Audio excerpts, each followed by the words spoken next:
မသေးသောအလွမ်းဆိုတဲ့ဇတ်တော်ကြီးကိုစကြစို့ဘုခုနှစ်ဆင်အမြင့်မှာတင်ထားလို့မိဘအရေးခိုးလုံးပြီးတော့ပျော်ပါခဲ့ရတဲ့တထေသားဆိုတော့လောကီစီးပွားဘက်ကတော့မလိုတော့ပါဘူးရောက်ပါပါကြီးပေါ့ကံကြည့်တော့ကောင်းပြီတရားနာပြိတ္တကြီးအဲ့ဒီကဲ့သို့မိဘမြောက်စားတဲ့မိဘအရေးခိုးလုံပြီးတော့နေရတဲ့တထေသားပျော်ပါပါကြီးနေလာခဲ့အစေကံအချွေရန်နေနဲ့လောကီစည်းစိမ်တော့မျက်နှာပန်းလှပါရဲ့လောကုတ္တရာဘက်ကြတော့အသားမတက်ဘူးတထေသားဆိုပြီးခြေပြားလေးထောက်လို့နှထင်သွေးရောက်ပြီးတော့နေခဲ့မိဘကိုတော့ယူသေးပါရဲ့မိဘမယူသေးရင်လည်းဒီစည်းစိမ်ကြီးဘယ်နဲ့ဖြောင်းဖြောင်းခံစားနိုင်မလို့ငါမိဘကတထေမို့ငါဒီကဲ့သို့ခံစားရတယ်မွေးတဲ့ကျေးဇူးသိချင်မှသိမိဘမြောက်စားလို့ဒီစည်းစိမ်တွေခံစားရလို့ဒီကျေးဇူးလို့တော့သူပေါ်လွင်တာပေါ့မွေးတဲ့ကျေးဇူးသိဖို့ကအလွန်လိုတာဒီမွေးတဲ့ကျေးဇူးသိဖို့လိုအပ်တဲ့နေရာမှာဘယ်လိုလူမှသိတယ်လဲအခုလိုတရားတော်တွေနာပြီးဗုဒ္ဓအဆုံးအမကိုလိုက်နာမှပစ္စည်းနဲ့ချီးမြှောက်တဲ့ကျေးဇူးထက်မွေးတဲ့ကျေးဇူးကိုပို့ပြီးတော့သိလာတယ်အခုတော့ပစ္စည်းနဲ့မြောက်စားတဲ့ကျေးဇူးကိုပဲလေသူသိနားလည်ပြီးတော့လာခဲ့ဖခင်เจ้าတော်လည်းတစ်ခေါက်မှမရောက်ဘူးဖခင်ရှင်ရဲ့တော်ကြီးကိုလည်းသူတစ်ခါမှဖူးတဲ့ပြိဿဖခင်တရားတော်နာဖို့ဆိုတာဝေးလို့အဲ့ဒီလိုတထေသားလေးမိမအရေးခိုလုံပြီးတော့လာခဲ့ဒီကနေ့တော့တရားနာပြိဿကြီးသာဝဋ္ဌိတစ်မျိုးလုံးအုံအုံကြွကြွနဲ့တရားနာထွက်ကြဒီလိုတရားနာထွက်ကြတဲ့အခက်အတန့်သူကလည်းလေသာပတင်းလေးဖွင့်ကြည့်တဲ့အခါဟာနေပါပဲလားလူတွေဟမလေးများလိုက်တဲ့လူလူပိဋကကြီးသူတို့ဘယ်သွားကြမှာပါလိမ့်မတော့ဒီလူတွေအကြောင်းမရှိဘဲတော့မသွားကြပဲဘူးအကြောင်းတစ်ခုခုတော့ရှိရမှာပဲငါမဲကြည့်မှတော်တော့မှာပဲပြောမိတ်ဆွေတို့ဟေးတထေသားလေးဘာတော့กว่าတိုက်ပေါ်ကနေပြီးတော့ခင်ဗျားတို့ပဲသွားရမှာလေဗျဩအတော်ခက်တဲ့ကောင်ကိုတထေသားလှုပ်ပြီးဒီလေဖယားကြောင့်မရောက်ဘူးတော့လည်းမေးပြီမဲ့ပေါ့တထေသားဖြစ်ပြီးဖယားကြောင့်မရောက်ဘူးလို့ဝန်နေရရကြီးဟေးနေပါဦးကွာမင်းညတိုင်းဒီလိုဖယားကြောင့်တော့သွားတာမင်းမသိဘူးလားတို့သာဝဋ္ဌိမြို့သူမြို့သားတွေဟာလေနေပိုင်းလောကီစည်းဝါးကိုရှာကြပြီညပိုင်းကြတော့ပျော်ပွဲရွှင်ပွဲရင်းမျက်နှာလွှဲလို့ဖယားကြောင့်တော်မှာသွားပြီးတော့တရားနာကြသည်မင်းမသိဘူးလားကွာဟုတ်ကဲ့ခင်ဗျာမသိဘူးပြောလေကျွန်တော်ခံရတော့မှာပဲဒီကနေ့တောင်တကားဖွင့်ကြည့်လို့ကျွန်တော်သိမိတယ်ခင်ဗျာဒါဘာလို့သွားမှတော့မသိဘူးလေဒါကြောင့်ကျွန်တော်မင်းနေရတယ်အေးတရားနာသွားကြမယ်ကွာဒေသကြီးမှတ်နော်တောင်ငူမျိုးသူမျိုးသားတွေအတွက်ကျုပ်အားရလုံးလို့ဖယားလက်ထက်ကတာဝဋ္ဌိရာဇကျူအစရှိတဲ့မြို့ကြီးတွေမှာလေနေ့ပိုင်းလောကီစီးပွားရှာပြီးညပိုင်းလောကုတ္တရာစီးပွားရှာပြီးတရားနာကြတဲ့ဗျအခုဟောဒီတောင်ငူမြို့တော်ကြီးကလည်းပဲညပိုင်းလောကုတ္တရာစီးပွားရှာသူတွေပေါ်လာပါပြီအားရစရာကောင်းလို့ဖယားလက်ထက်ကမြို့သူမြို့သားတွေနဲ့ကျုပ်ကပုံစံထားလိုက်ရဟဲ့တရားနာသွားမလို့ကွာနေပါဦးခင်ဗျာကျွန်တော်မေးစမ်းမရစီတရားနာတယ်ဆိုတာဘယ်လိုအရသာရှိသလဲခင်ဗျာအေးအဲ့ဒါခက်တာပဲကွာဟေးတရားနာတဲ့အရသာကပြောပြလို့မဖြစ်ဘူးကွာ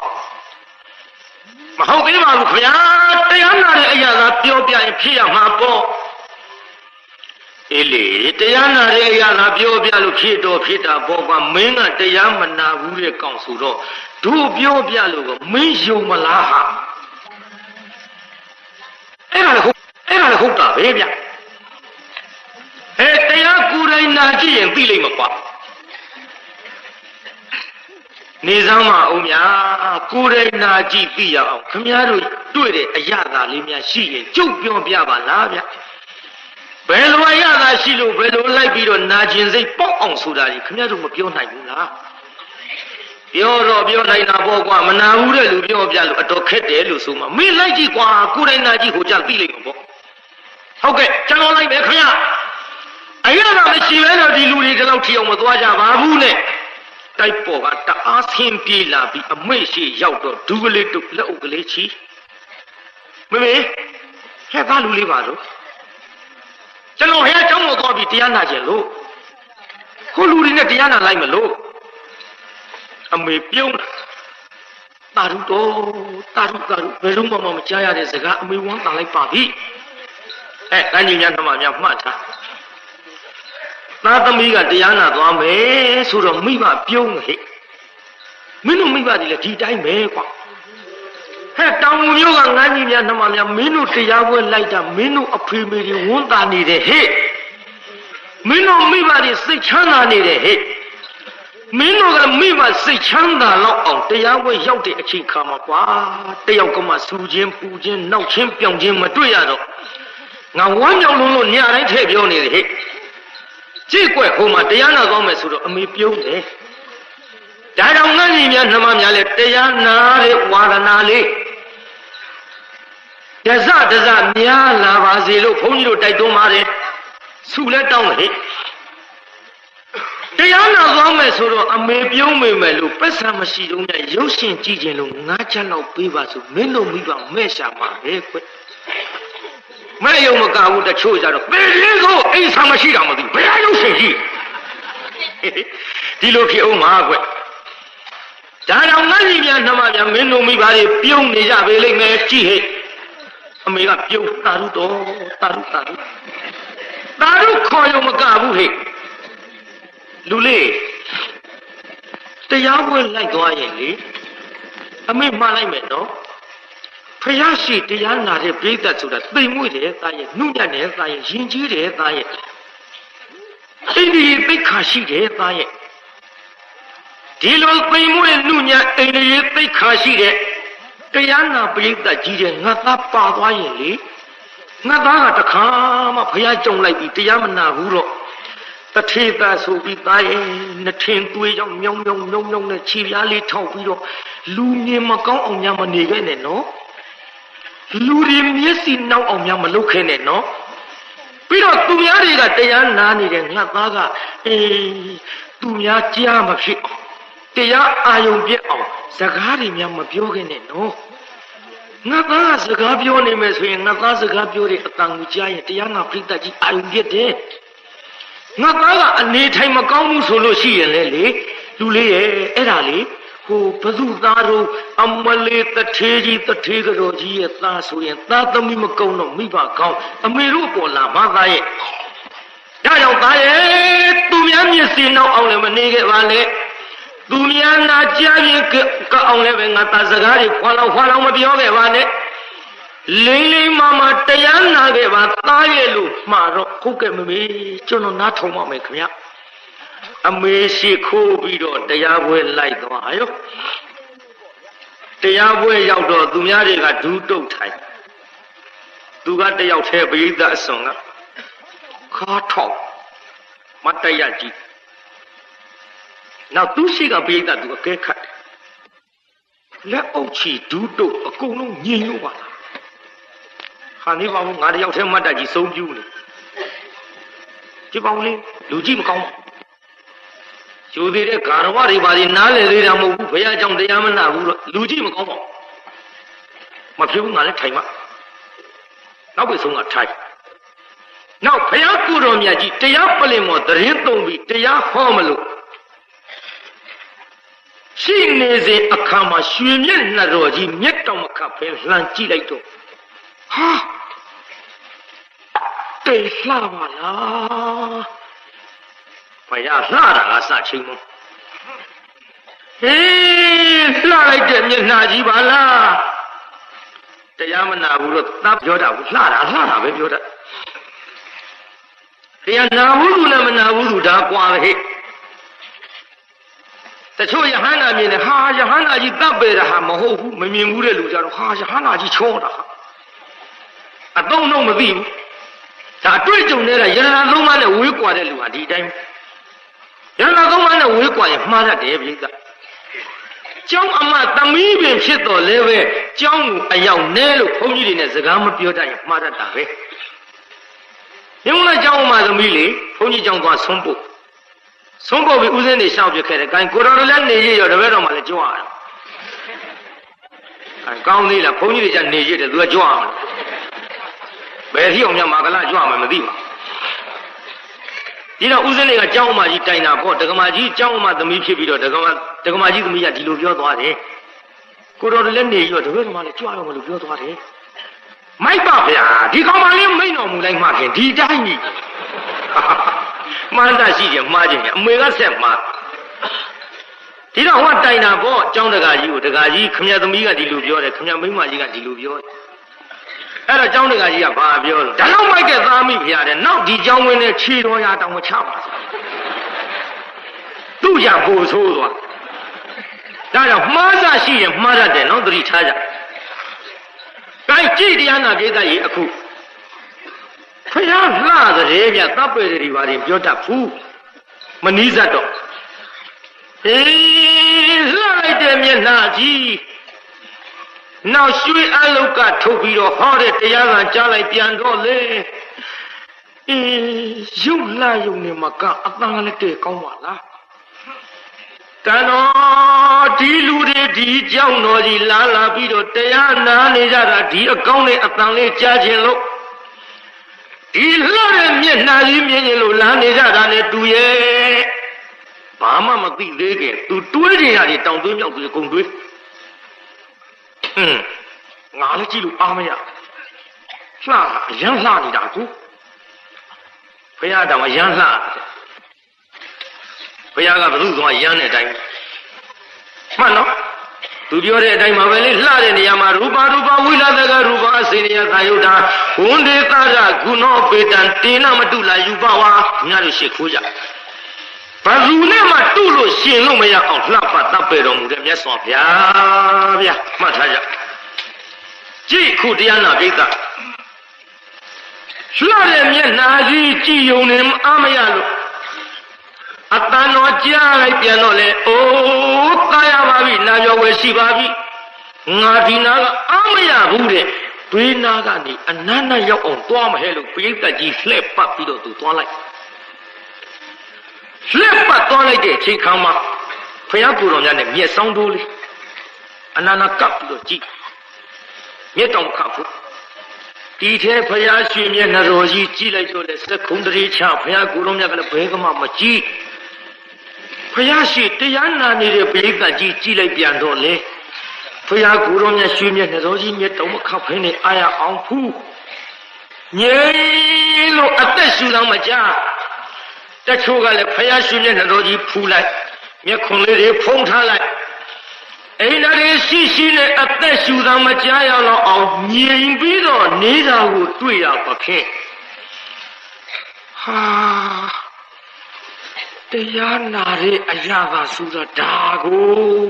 သိစားပြိုးလာကြည်စမ်းသူတို့ငြိမ်တယ်လို့ငါလည်းငြိမ်နေပြီသူတို့အေးတယ်လို့ငါလည်းအေးနေပြီငါအစ္ဆဒတဏ္ဍမအိမ်လုံးကတော့တထေသားဆိုပြီးတော့မမေဒီကလေးစားရတဲ့အစာအာဟာရကျွန်တော်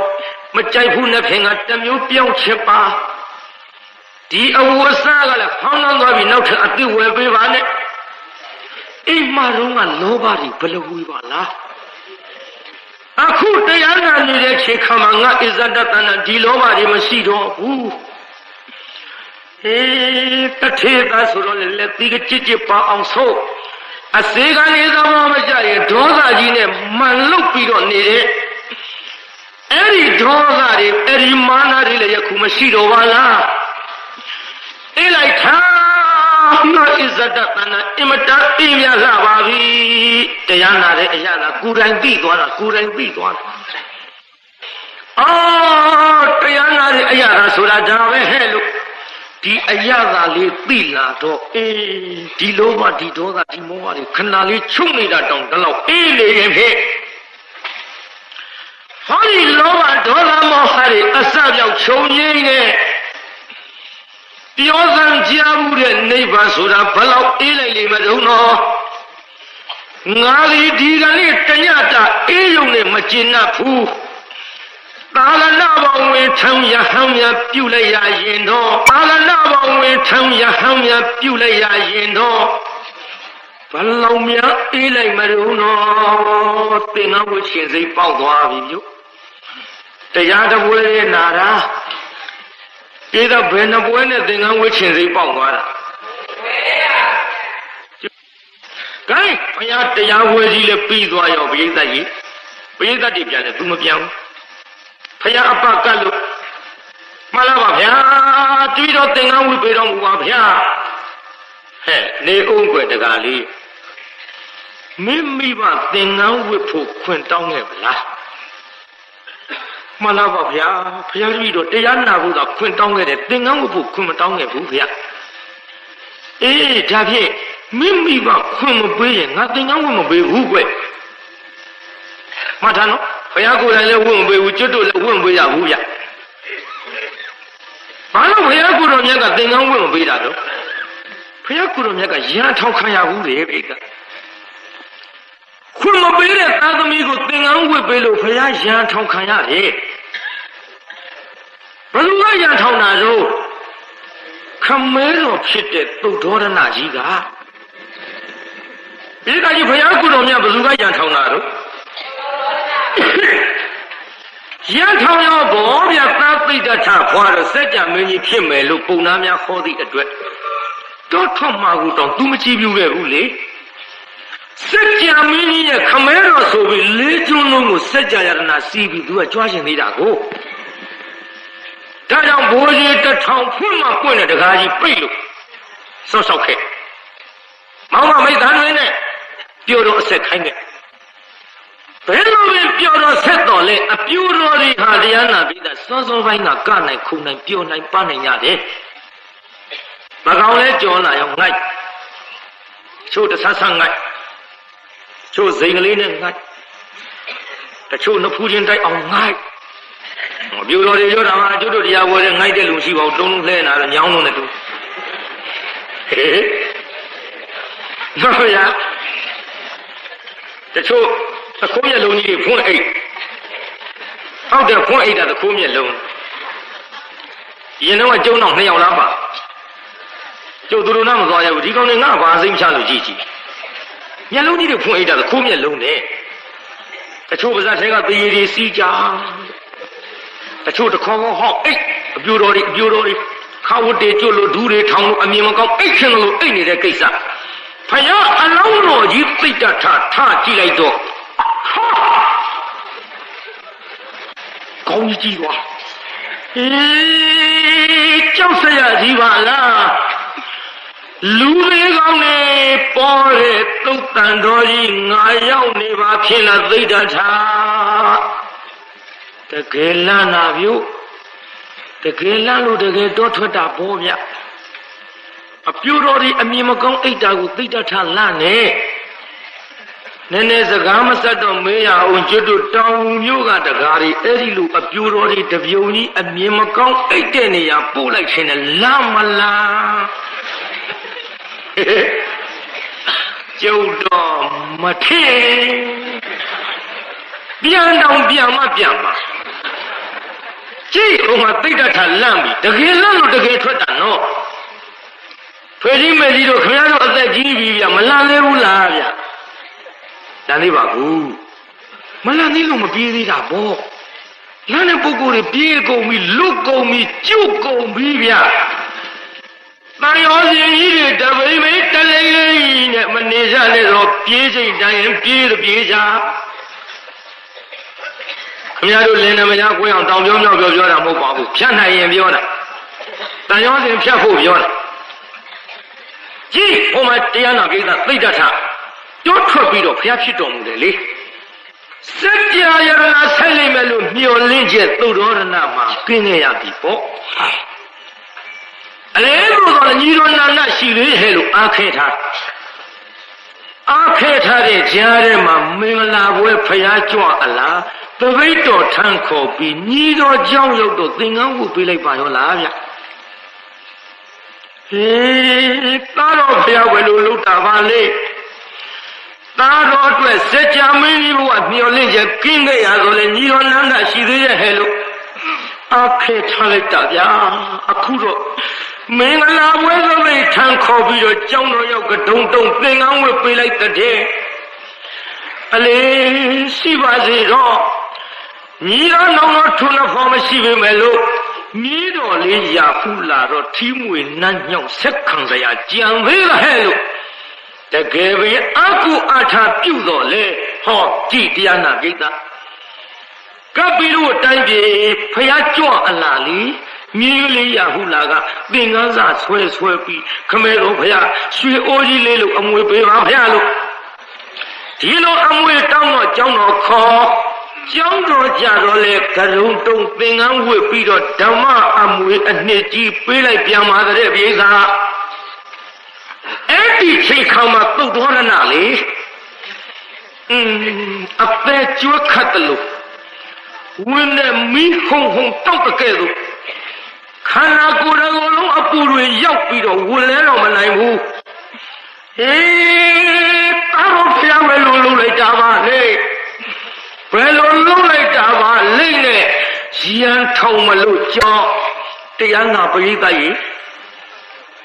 တာတော်ဖျားရစ်စတော်မူတာကြီးလားတာတော်ဖျားတာတော်ဖျားစัจ जा မင်းကြီးအဖြစ်နဲ့မြင်ရင်လို့ဘိုးကြီးတထောင်ခွင့်မပွင့်တဲ့တကားကြီးပိတ်ထားတော့လည်းမနေစုလေတူးထွက်ပြီးတော့သွားလိုက်တာညီတော်နန္ဒကြံသေးရဲ့ဟဲ့လို့အားခဲထားပြန်ပါတော့လေကျောင်းတော်သပိတ်ထမ်းခေါ်ပြီးတော့ကရုံတုံသင်္ကန်းဝတ်ပေးလိုက်တဲ့မြေကလေးရဟုလာကိုအာကုအထပြုတော့လေယခုတော့ဓမ္မအမွေအနှစ်ဆိုပြီးတော့ကဒုံတုံသင်္ကန်းဝတ်ပေးပြန်တဲ့တာဂီဝေမင်းလေးတမျိုးလုံးအကုန်အောင်ကရုံတုံပြီးဒီလိုကြီးသင်္ကန်းဝတ်နေရင်ဖြင့်တော်တော့ဗျာခမဲတော်ရင်တွေဝင်ပြီးတော့ရှူစားလာမောင်းဗျာထီမွေလမ်းရောက်ဆက်ခံစရာဘာကမှမရှိတော့ပါသဖြင့်ခမဲတော်ရဲ့ရင်တွင်ကျင်မီဥပမာနာအပူလုံးတွေကြွလို့ဒုက္ခရောက်နေပုံကိုတော်တော့ဗျာရှူစားတော်မူအောင်ရင်တော်မူစားမအောင်ဖရရဲ့လို့ဟမလေးငူတဲ့အခန်းတော်စိတ်အောင်မင်းဖွင့်နာထောင်ညာရလားအဲ့လိုငိုပြီးတော့သူများတွေရန်ထောင်းကုန်လိမ့်မယ်သားတော်ဗျာဒီလိုသာမိဘခွန်မပေးတဲ့သားသမီးတွေကိုသင်္ကန်းဝတ်ပေးနေရင်ဖြင့်မိဘတွေကသားတော်ဘုရားကိုတနေ့နေ့ရန်ထောင်းလာကြပါလိမ့်မယ်ဗျာသူများတွေရမထောင်းရင်ဟောဒီခမဲတော်ကအရင်ရန်ထောင်းလိုက်မယ်ဗျာဒီကနေ့ကစပြီးတော့မိဘခွန်မပေးတဲ့သားသမီးသင်္ကန်းဝတ်မပေးပါနဲ့လားသားတော်ဘုရားလို့ရှောက်တော့အဲ့ဒီအချိန်ကစပြီးနောက်ဟောကျွတ်တို့ဘုရားကိုယ်တော်မြတ်မိဘခွန်မပေးတဲ့သားသမီးသင်္ကန်းဝတ်မပေးဘူးဗျကျွတ်တို့ကလည်းမဝတ်စေရဘူးဗျဒါကြောင့်တရားနာပြည်သားကြီးဘုရားကိုယ်တော်မြတ်ကရာထောင်ခံရဘူးလို့ဟဲ့မင်းမိဘခွင်တောင်းကြည့်ဦးလောအထေသားလေးပြန်သွားပြီးတော့တရားနာပြည်သားကြီးမိဘရှိရောက်တော့ဒူးလေးတုပ်လက်အုပ်ကလေးချီကတော့မမေကျွန်တော်ပြန်လာပြီခင်ဗျဟဲ့သားဟောဒီစားငါသားကြီးမျက်နှာကြည့်ရမသားမယားရှိပါပြီ။ဘာရဖြစ်ခဲ့သလားမဖြစ်ပါဘူးမမေရဲ့ဘယ်သူနဲ့မှရမဖြစ်ပါဘူး။အိုးရမဖြစ်ပြီမလို့ငါသားကြီးမျက်နှာကြည့်ရနေထီတဲ့ပန်းလို့မလမ်းပါလားသားရဲ့။ငါကဘာလူမကြတာများတွေ့လာခဲ့လို့မမေအလူမကြမရှိပါဘူးခင်ဗျ။နေဦးသားငါသားလိုအပ်တဲ့ပစ္စည်းတစ်ခုအမေတို့ပြုစုတဲ့နေရာများချူရင်းလို့လားသား မဟုတ်ပါဘူးမေမေတို့ရဲ့အပြစ်လည်းမရှိပါဘူးဝတ္တရားအကုန်ကျေပြုံပါတယ်ခင်ဗျာမေမေတို့ဝတ္တရားကျေပြုံတဲ့လောက်ကျွန်တော်ဘက်ကလေအောက်ခြေလွတ်နေတာကဖះကြောင့်ဒီတစ်ခေါက်လိုက်ဖူးတာဒီတစ်ခါတရားနာဘူးလားမေမေရဲ့တရားနာတဲ့အရာကိုကျွန်တော်ကိုယ်တိုင်သိလာလို့တရားနာတဲ့အချိန်ကလေးဒါတော့အေးပြီးတော့နေရင်ဖြင့်သာသနာ့ဘဝဝင်ထမ်းရဆံပြရရင်ဘယ်လောက်အေးလိုက်မတုံးလို့ကျွန်တော်စိတ်ထဲမှာအကြံပေါ်ပြီးတော့မေမေရဲ့ဖះကိုယ်တော်မြတ်ကလေ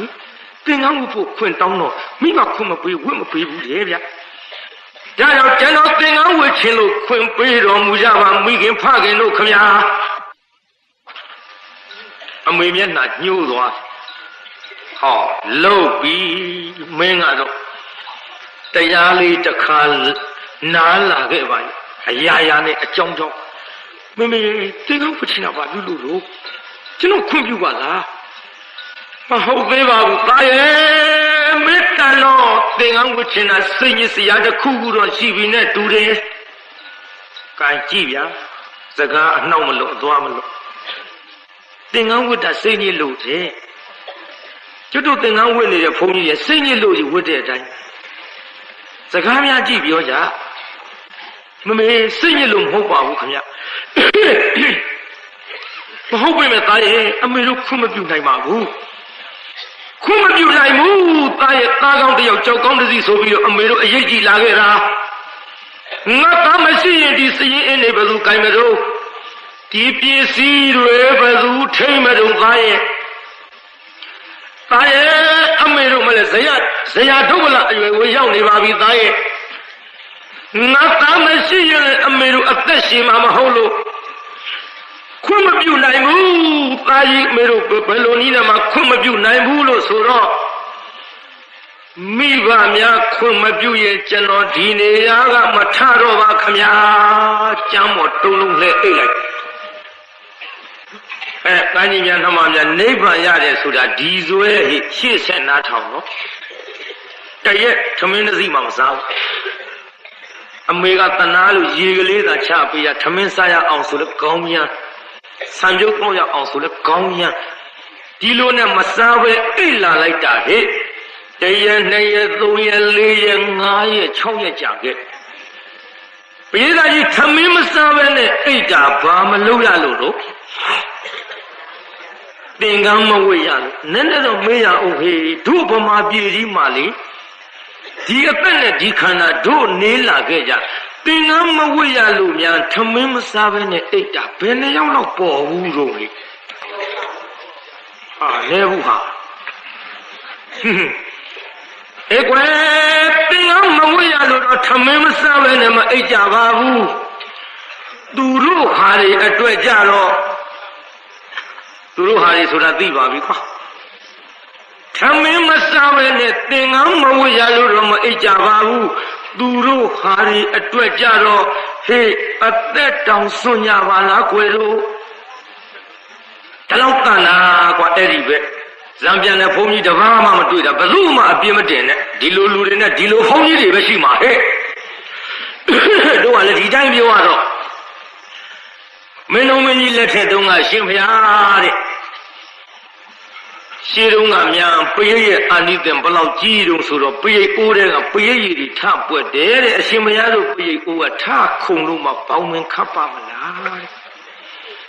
ဒီတော့ဆရာတော်ကြီးကအမင်းရှိတဲ့တကားတော်တဲ့ဟိုတုန်းကဘယင်တွေကလည်းရေမြေအကုန်ပိုင်တာတဲ့ကျင်းနဲ့ရိုက်ခေါ်ငကားတောင်လာတာတဲ့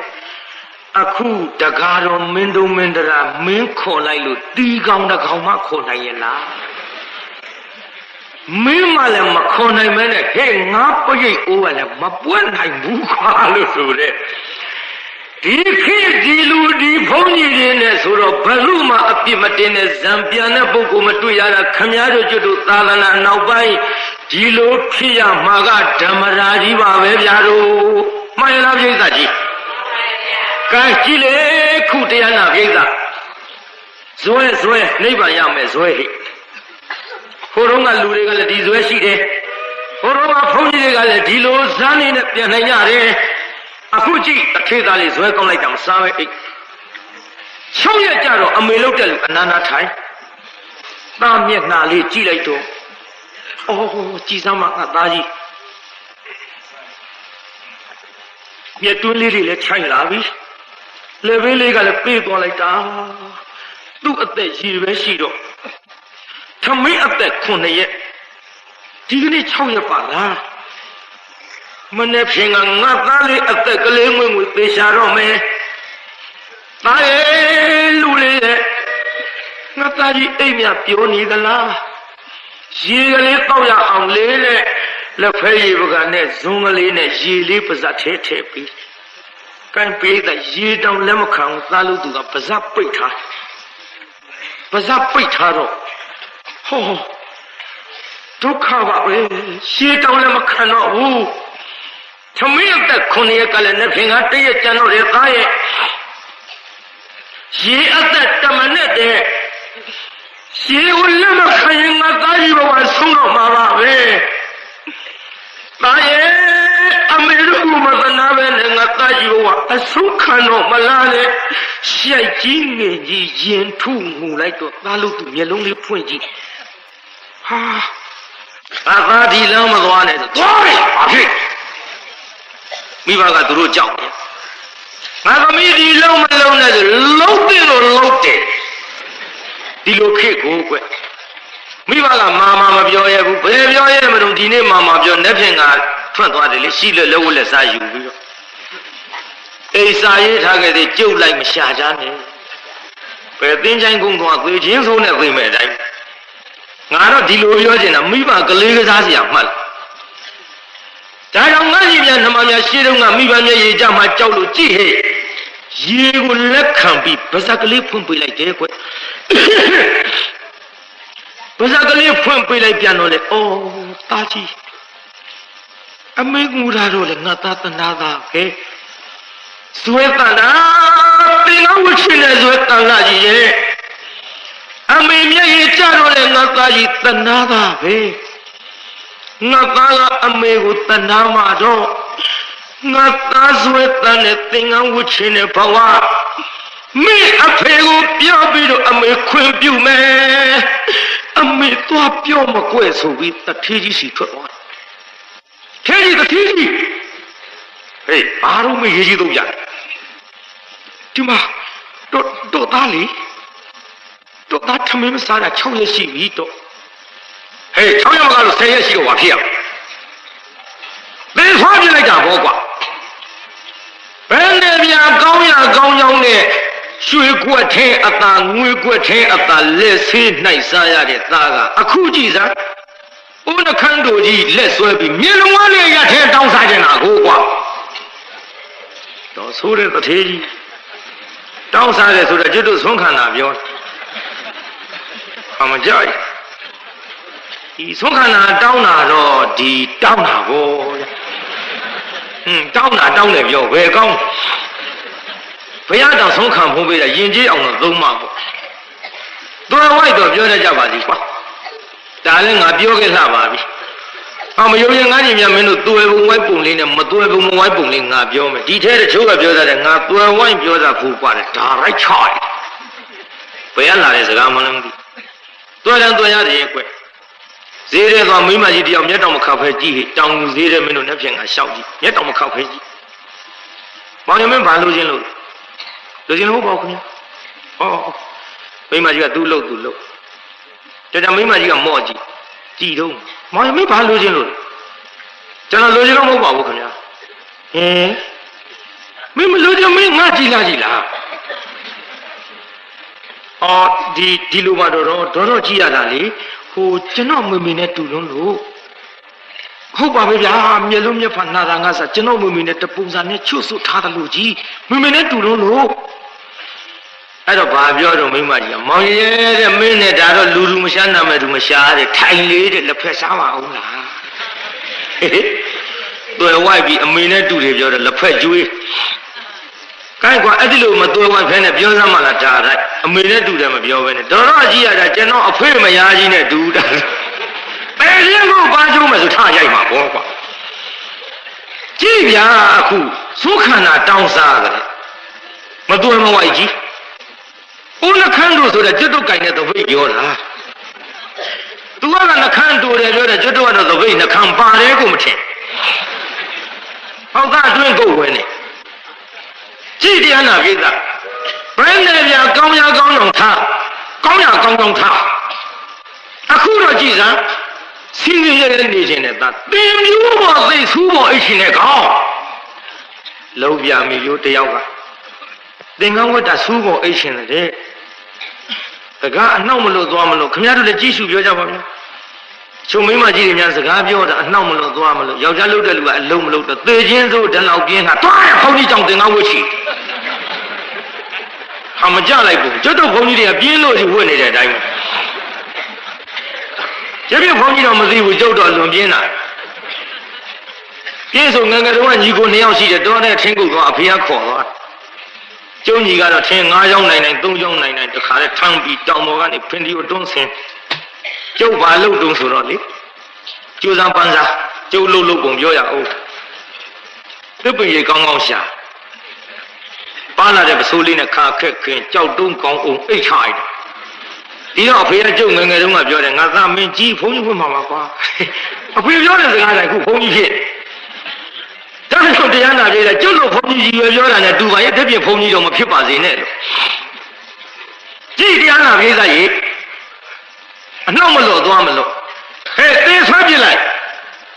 အထေးကြီးရဲ့တိုးစီလို့မပြောပါနဲ့တော်သားမျက်နှာမြင်တနာမှာလားလိုက်ကြည့်လဲပါဦး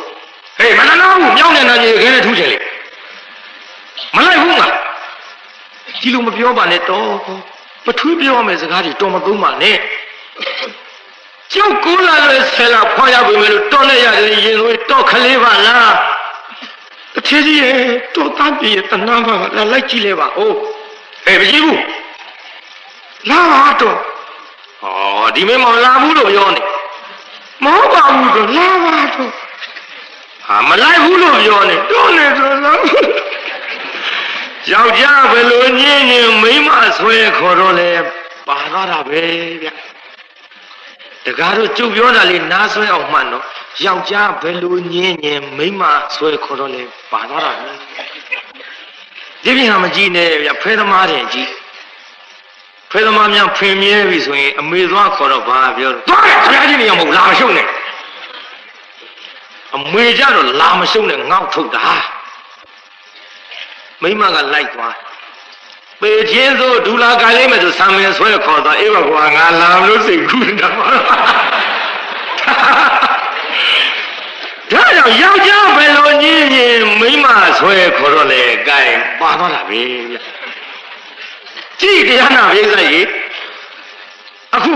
ဒီရုပ်တရုပ်နဲ့ဆွဲခေါ်တော့ပါသွားဟဲ့တင်းရင်ဆွဲပြစ်လိုက်ဆိုတဲ့တထေးကြီး50လှမ်းလောက်သားအနာအရောက်သားလှမ်းကြည့်လိုက်ဟာဟေးတထေးကတော့ကြီးဘာတော့ကွာအသက်ရှိသေးရဲ့လားခုနကတော့အသက်ရှူနေတာပဲတော့ဟေးငါတားမကရုပ်ပေါက်နေပါဘောအမေခုနကပြေဆွဲပြလိုက်ဆိုတဲ့လူကြီးသာသမီမျက်နှာမမြင်ခင်ဒီတိုင်းပဲအမလေးမကရုပ်ပေါက်နေပါဖြင့်လားလို့တအားပြေးပြီးသားဘေးကထိုင်ကြည့်လိုက်တော့ဟာမရှိဘူးနဲ့တူရဲ့လက်ဖူးလက်ကလေးနဲ့အုပ်စားအင်ကြီးလေးလှမ်းကြည့်လိုက်တော့လေနံရိုးတွေကအမြောင်းမြောင်းအယိုးနဲ့အရေကတ်အိုးမရှိနိုင်တော့ပါဘူးနှာခေါင်းနဲ့လက်ညှိုးလေးနဲ့ပြောင်းပြန်ကတ်ကြည့်လိုက်တော့ဟာအသက်တော်ရှူသေးဟာရင်မပေါ်လက်ကလေးတင်ကြည့်အေးဘုံခုန်လာလည်းရှိတာဟေးအထီးကတော့ကြီးဒီတိုင်းထိုင်ရင်ဒုသားလေးဘဝဆုံးတော့ဟာဘယ်နဲ့ရောဟုတ်တယ်တော့ဒီတိုင်းထားရင်လေနှစ်ဖင်ကအသက်ကလေးငွေ့ငွေ့တည်တော့မှာတော့ဒီနေ့6ရက်ရှိပြီအစာမစားတာခွင့်ပြုလိုက်လို့သင်္ကန်းဝတ်သွားရင်ဖြင့်တထဲကြီးအိဆုံးကကြွအလားကျွတ်တော့ဝါဝါလေးမြင်ရအောင်ပါပဲခွင့်ပြုကြစို့လားအေးခွင့်ပြုကြပါစို့ကွာစွဲကောင်းတဲ့သားကြီးမင်းသင်္ကန်းဝတ်ချင်တဲ့ဘဝအဖေတို့အမေတို့ခွင့်ပြုပါပြီဗျာထားအာကြီးထားလို့ဆိုတော့ ခွင့်ပြုပါပြီဆိုတဲ့အတန်နဲ့ကြားလိုက်ရောထုတ်ဖို့ငုတ်တုတ်ဖြစ်များနာဗျာပိဿာကြီးချောင်းရဲ့အစာမစားတဲ့လူမမားတွေလူမထူပဲထနိုင်မှာမလားပိဿာဟောဟိုမှာထနိုင်သွားပြီဗျာထုတ်ဖို့ငုတ်တုတ်ဖြစ်တယ်ထနိုင်ရောပေါ်ပိဿာသင်္ကန်းဝတ်ချင်းနေတာစိတ်ကိုလှုပ်ချင်တဲ့အလုပ်ကိုလုပ်ရလို့စိတ်ဆောင်သွားတဲ့စိတ်တင်နာနိယတိလောကောစိတ်ပြလောကကြီးစိတ်ဆောင်နေဖေကြီးတို့ကျုံမှာခဲ့ပဲနော်ခမည်းတော်အသက်ကြီးပေမဲ့လေစိတ်ပြဘယ်လောက်ပြောသိစိတ်ဖေကြီးတို့ရဲ့ဒါခမည်းတော်ကိုခမည်းတော်စဉ်းစားလေအသက်ကတော့ကြီးပြီလေဒါပေမဲ့စိတ်ဗျတော့ပြောသိပါလေဗျစိတ်ဆောင်နေတာစိတ်ဆောင်ပုံကြည့်လေစီးပွားရေးကြီးပွားရေးငါမပါရင်မပြီးဘူးဆိုတာလိုက်တော့မြအဲ့ဒီစိတ်တွေပြောနေတာတန်ရောစင်နေကြည့်တရားနာပြည်သားကြီးစိတ်ဆောင်တော့ဖြုတ်ကနေငုတ်တုတ်ဖြစ်ဖေကျွန်တော်ခွင့်ပြုတယ်နော်ခွင့်ပြုပါတယ်ဗျာမေရောကျွန်တော်ခွင့်ပြုတယ်နော်ခွင့်ပြုပါတယ်တော့တာကြီးအမေခွင့်ပြုပါတယ်လို့လေမိဘနှစ်ပါးရဲ့စကားစံကြားလိုက်ရောမိဘနှစ်ပါးရှိခိုးကဲခြေရာကထပြေးတော့တာပဲဟဲ့တာကြီးမပြေးတယ်လေလဲမဲသားရဲ့အမလေးချောင်းရဲ့ဆမ်းမစားတဲ့တာကြီးပြေးပါဘောလားလဲမဲဟောကြည်စားလူကလေးနဲ့ပြောရင်ဆိုရင်တရားနာပရိသတ်ကြီးထိုးလဲပါရောဗျာအမလေးပြေးပါပြီတော့ဆိုပြီးတော့အမေကနောက်ကလိုက်သွားအားလေးပွေထူကြည့်လိုက်တော့ဒူးတွေပွန်းတောင်တွေပွန်းသွေးတွေထွက်လူလေးပြောရတဲ့နဲ့သားရဲ့မပြေးနေဆိုတာအမေပြောတဲ့အတန်ငါသားကြီးကဟိုဘက်ဇွဲတန်နေတော့မကြဘူးပေါ့သွေးတွေလူလေးအိမ်ခဏပြန်ရအောင်လေဆေးထဲရနေပါစီမမေရဖြစ်တော့ပါဘူးအမေထဲကယုံထွက်ဖယားကြောင်းတော့ပဲဇွတ်ပြေးတယ်ရောအမေလောက်သူကသားရဲ့ဒီစိတ်အင်းနေပဲလူကင်မတော့သားရဲ့ငါသားလေးတယောက်ထဲရှိလို့အရေးတကြီးနဲ့နေပြီးတော့လာတာအမေတို့လွမ်းလာကြတော့မှာပါပဲငါသားကြီးရရဆက်ဆက်သွားရပါပဲရဲ့လို့မြေရကြပြီးတော့နေခဲ့ရပေမဲ့လို့သားလို့သူကလှဲ့မကြည့်တော့ကဲဖယားကြောင်းတော့ရောက်ပြီမိဘခွင့်ပြုတယ်ဆိုတော့ဘုရားကိုယ်တော်မြတ်ကသင်္ကန်းဝတ်ပေးလိုက်သင်္ကန်းဝတ်ပေးတော့တရားနာပြိဿမိဘနှစ်ပါးကလည်းတို့သားလေးနဲ့ဖြင့်ကမနဲ့ဆုံးကန်းကြွလာမှာပဲလို့နေရာလေးများခင်းလို့ဆုံးနေပြင်းလို့သားလေးလိုက်ဆုံးကမယ်သားလေးလိုက်ရှိခိုးမယ်ဒီနေရာသတင်း30မယ်နဲ့အဆအရာစီရင်ထတော့လဲနောက်နေ့မနေ့သားလို့သူကအိမ်ပေါ်မလာဘူးတဲ့မြို့ဒီလိုနဲ့တရက်လာလို့နဲ့မျောကိုခဲ့တော့လဲတနေ့ကမှပေါ်မလာပဲနေလာလိုက်တာတရားနာပိဿဟော9နှစ်9ဝါတိုင်ခဲ့ပါတဲ့မြို့9နှစ်တိမပြန်တော့မိဘများကလည်းအချင်းလုံးလို့သူ့ကုံနဲ့ဆွန်းဟင်းနေတာတုံပစ်ခဲ့ရသူတရားမှပေါ်မလာဘူးပေတို့တာကြီးရှိတော်ဘူးနဲ့တူပါရဲ့ကိုတော်လေးကလည်းတရားနာပိဿ9နှစ်တိုင်ဖယားเจ้าမှာယဟန်တရားအထုတ်တော့ဘာမှမဖြစ်ဘူးကမ္မထံအရေးနမိတ်တောင်မပေါ်တော့ဖြစ်ပါဘူးလေတော်ရဲသွားပြီးတော့အထုတ်မှာပါပဲလို့တောရကြောင်းဆောက်တီကိုထွက်သွားမိမနှစ်ပါးကလည်းဒီကရှိသမျှပစ္စည်းတွေလုံမပါလို့ကုန်ပြီအစေကအချွေအရန်တွေကခိုးကြဖွက်ကြယူကြငင်ကြဆွေတွေမျိုးတွေကခြေကြငါးကြပြန်မဆက်ကြနဲ့ပစ္စည်းတွေကုန်လို့နောက်ဆုံးတရားနာပရိသတ်ကြီးနောက်ဆုံးမှာတခါလေးတိုက်ကြီးကိုပေါင်စားရဒီလိုတိုက်ကြီးပေါင်စားလို့ပြန်မရွေးနိုင်တဲ့နောက်ဆုံးအပေါင်ခံတဲ့ငွေရှင်ကလာပြီလေအထေတော်ကြီးပါတို့တူမြန်ပြောကြစမ်းပါကြေလောင်ကြီးအော်ကြေရတယ်တော့